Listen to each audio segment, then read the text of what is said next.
السلام عليكم الحباب، اش اخباركم؟ لاباس عليكم؟ صحيحه بخير. اليوم غادي نشارك معكم البقوله ديال الوريقات ديال الباربه، ديك العريشات اللي كنقطعوا من الباربه. كيف ما شفتوا ها هي، شوف تبارك الله الصلاه على النبي. شوفوا العريشات ديالها كيفاش دايرين، خضرين زوينين فيهم واحد اللوينات واعرين. المهم هنا اللي بغى يدير سميتها الوراق دي هاد العصيات ديالهم يديرهم، اللي ما بغاش ينقص منهم غير بحال هنايا، ولا كل واحد على حسب اللي بغى. المهم انا هاد الوصفه نقلتها من عند واحد الشاف اللي راه معروف تبارك الله والصلاه على النبي في اليوتيوب، الشاف كيمو. تحيه ليه من هذا المنبر، كنبلغ ليه التحيه وعجباتني وبغيت نشاركها انايا معكم ونشوف. هنا عندي القزبر المعدنوس، هنا عندي نص حامضه، هنا عندي زويته بلديه، هنا عندي شويه ديال الشاونيه، هنا عندي شويه ديال الملحه، هنا عندي فصيصات بيتات ديال الثومه هنايا، وهنا عندي واحد شويه ديال الكمون البلدي. هنا خوتي انا غادي نقطعها، غادي نحيد منها واحد شويه من هنا وغادي نقطعها ان شاء الله،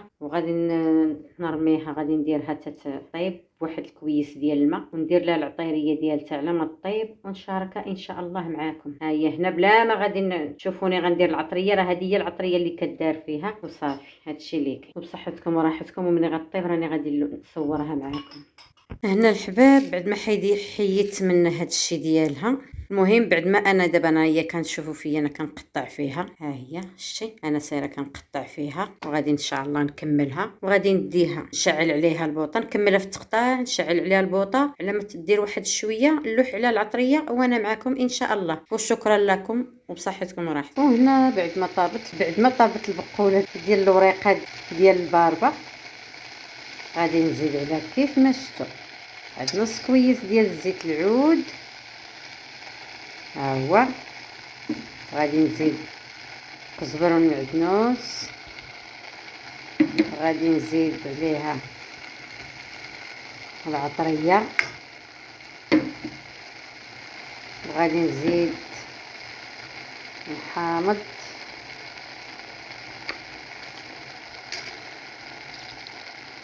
شويه الحامض. وهنا راه عندي الحامض المصير، ها هو تا هو راني غادي ندير منه.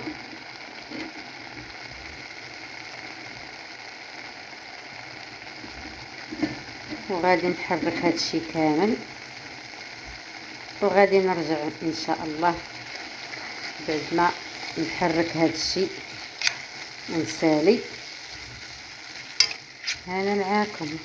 واخيرا هذه هي البقوله اللي حضرت معكم ديال الاوراق ديال الباربه. درتها بالزبيته بلديه وشويه ديال الحامض، عصير الحامض، شويه الكمون، شويه الشاونيه، شويه ديال الهريسه، وبصحتكم وراحتكم، والطريقه ديال الملحه، وبصحتكم وراحتكم. والى اللقاء الى فيديو اخر ان شاء الله.